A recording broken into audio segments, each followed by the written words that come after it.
ইসলাম ধর্মমতে দাজ্জালের শরীরেও নাকি লেখা থাকবে কাফের। মধ্যপ্রাচ্য ঘিরে যা শুরু হয়েছে তাতে কেউ কেউ বলছেন দুনিয়া সেই সময়ে এসে উপস্থিত হয়েছে যখন নাকি দাজ্জালের আবির্ভাব ঘটবে, পৃথিবীতে ফিরে আসবেন ঈসা আলাইহিসসালাম, মতান্তরে মসিহ বা খ্রাইস্ট। তো সেটা কবে ঘটছে তাহলে?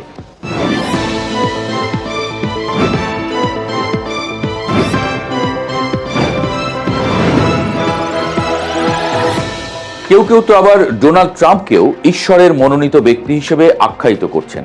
কিন্তু অন্য সব আলোচনার বাস্তবতা থাকুক কিংবা নাই থাকুক, আমেরিকান সৈন্যদের বোঝানো হয়েছে ইরান যুদ্ধটা আসলে ধর্মযুদ্ধ। যুক্তরাষ্ট্রের প্রতিরক্ষা মন্ত্রী স্বয়ং যেটাকে বলছেন আমেরিকান ক্রুসেড নামে, আসলেই সেই সময় এলো তাহলে? গত 5ই মার্চ হোয়াইট হাউসের ওভাল অফিস রীতিমতো ধর্মীয় প্রতিষ্ঠান হয়ে ওঠে। একদিকে যখন ইরানের ক্ষেপণাস্ত্রগুলো মধ্যপ্রাচ্যের বিভিন্ন মার্কিন ঘাঁটি এবং ইসরায়েলে আঘাত হানছে, অন্যদিকে তখন মার্কিন প্রেসিডেন্ট ডোনাল্ড ট্রাম্প তার রিজলিউট ডেস্কে চোখ বন্ধ করে ধ্যানে মগ্ন। তার চারপাশে দাঁড়িয়ে আছেন জনাবিষেক প্রভাবশালী মার্কিন ধর্মযাজক ও ইভাঞ্জেলিক্যাল ধর্মগুরু। কেউ তার কাঁধে হাত রেখেছেন, কেউ বা দুহাত শূন্যে তুলে ঈশ্বরের কাছে প্রার্থনা করছেন। এই ভিডিওটি সামাজিক যোগাযোগ মাধ্যম এক্সে শেয়ার করেছিলেন হোয়াইট হাউসের deputy chief of staff Dan স্কোভিনো।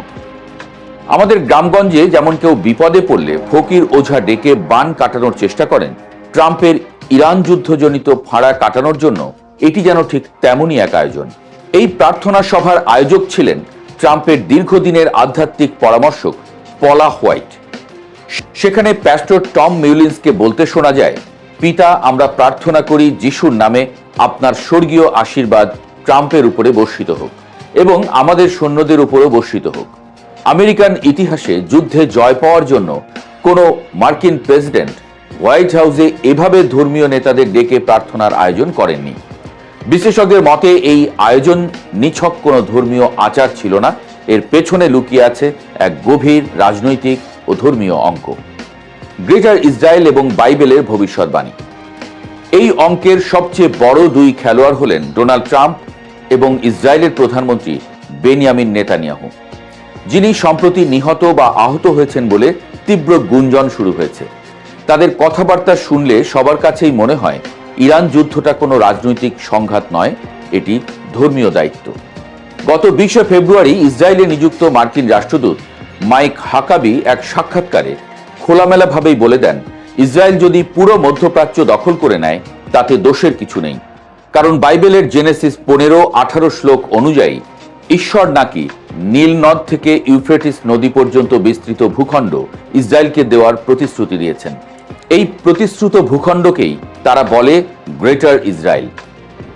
গাজায় গণহত্যার সময় ইসরায়েলি সেনাদের পোশাকে এই গ্রেটার ইসরায়েলের মানচিত্র আঁকা ব্যাজ দেখা গিয়েছিল। নেতানিয়াহু স্বয়ং বলেছেন তারা এমন এক রাজ্য প্রতিষ্ঠা করতে চাইছেন যা তাদের মসিহ বা ত্রাতার আগমন নিশ্চিত করবে। অর্থাৎ তারা এই যুদ্ধগুলোকে দেখছেন বাইবেলে বর্ণিত আর্মাগেডন বা পৃথিবীর শেষ মহাযুদ্ধের প্রস্তুতি হিসেবে। ইসলামের পরিভাষায় এই যুদ্ধকেই বলা হয় মালহামাতুল কুবরা। ট্রাম্প কি ঈশ্বরের মনোনীত মসিহ? ডোনাল্ড ট্রাম্পের ব্যক্তিগত ধর্মাচরণ নিয়ে অনেক প্রশ্ন থাকলেও ইভাঞ্জেলিক্যাল খ্রিস্টানদের কাছে তিনি এক মহামানব। ইভাঞ্জেলিক্যালরা হল প্রোটেস্ট্যান্ট খ্রিস্ট ধর্মের একটি বিশেষ ধারা, যারা বিশ্বাস করে যিশুর পুনরাগমন বা সেকেন্ড কামিং খুব সন্নিকটে। আর এই পুনরাগমনের জন্য কিছু পূর্ব শর্ত রয়েছে: ইহুদিদের ইসরায়েলে ফেরা, জেরুজালেমে ইহুদি নিয়ন্ত্রণ প্রতিষ্ঠা, আল-আকসা মসজিদ ভেঙে থার্ড টেম্পল বা তৃতীয় মন্দির নির্মাণ এবং আর্মাগেডনের যুদ্ধ। এই ইভাঞ্জেলিক্যালরা মনে করেন ট্রাম্প সেই ব্যক্তি যিনি এই শর্তগুলো পূরণে সাহায্য করছেন।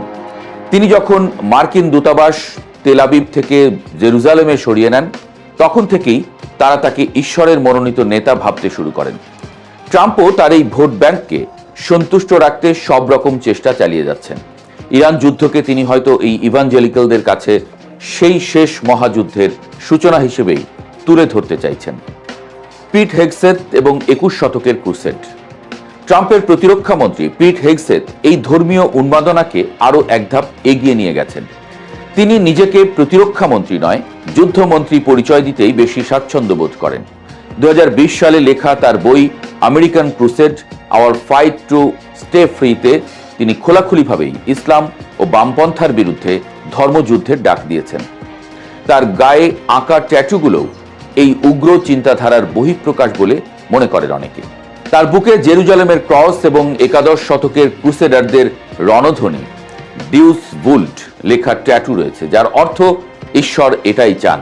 সবচেয়ে আতঙ্কের বিষয় হলো তার হাতের একটি ট্যাটুতে আরবি হরফে বড় করে লেখা রয়েছে কাফের। ইসলামিক বিশ্বাস অনুযায়ী দুনিয়ার শেষ সময়ে যে দাজ্জালের আবির্ভাব ঘটবে তার কপালে কাফের লেখা থাকবে। একজন মার্কিন প্রতিরক্ষা মন্ত্রীর শরীরে এমন ট্যাটু দেখে অনেকেই বিস্মিত এবং শঙ্কিত। সিবিএস নিউজকে দেওয়া এক সাক্ষাৎকারে হেগসেথ সরাসরি বলেছেন তারা একটি ধর্মীয় আর্মাগেডনের বিরুদ্ধে লড়ছেন এবং এই যুদ্ধে ঈশ্বর আমেরিকার সঙ্গে আছেন। দাজ্জাল, থিয়েল এবং ভ্যাটিকানের রুদ্ধদ্বার বৈঠক। যখন পুরো মধ্যপ্রাচ্যে আর্মাগেডনের হাওয়া বইছে, ঠিক তখনই রোমে ভ্যাটিকানের খুব কাছে সিলিকন ভ্যালির প্রযুক্তি ধনকুবের পিটার থিয়েল দাজ্জাল বা এন্টিক্রাইস্ট নিয়ে এক সিরিজ রুদ্ধদ্বার বক্তৃতা দিচ্ছেন। পেপাল এবং প্যালান্টির এই সহ প্রতিষ্ঠাতা বিশ্বাস করেন দাজ্জাল এমন একজন ব্যক্তি হিসেবে আবির্ভূত হবে যে কিনা কৃত্রিম বুদ্ধিমত্তা, জলবায়ু পরিবর্তন বা তৃতীয় বিশ্বযুদ্ধের ভয় দেখিয়ে পুরো বিশ্বের জন্য একটি ওয়ান ওয়ার্ল্ড অর্ডার বা একক বিশ্ব ব্যবস্থা প্রতিষ্ঠা করবে। থিয়েলের এই তত্ত্বের সাথে ইসলাম ধর্মে বর্ণিত দাজ্জালের ধারণার অদ্ভুত মিল রয়েছে, যেখানে দাজ্জাল সারা বিশ্বের একক নিয়ন্ত্রণ নেওয়ার চেষ্টা করবে। থিয়েল সতর্ক করেছেন যে দাজ্জাল হয়তো শান্তির প্রতিশ্রুতি দিয়েই মানুষকে প্রতারিত করবে। পুরো দৃশ্যপট মেলালে মনে হয় পৃথিবী হয়তো সত্যিই এক চরম অস্থির সময়ের দিকে এগুচ্ছে। ট্রাম্পের প্রার্থনা, নেতানিয়াহুর গ্রেটার ইসরায়েলের স্বপ্ন, হেগসেথের ক্রুসেড আর থিয়েলের দাজ্জাল তত্ত্ব সব মিলিয়ে রাজনীতি এখন এক ধর্মীয় অন্ধবিশ্বাসের ভয়ঙ্কর ককটেল হয়ে উঠছে। এই ককটেল কখন কিভাবে বিস্ফোরিত হয় সেটা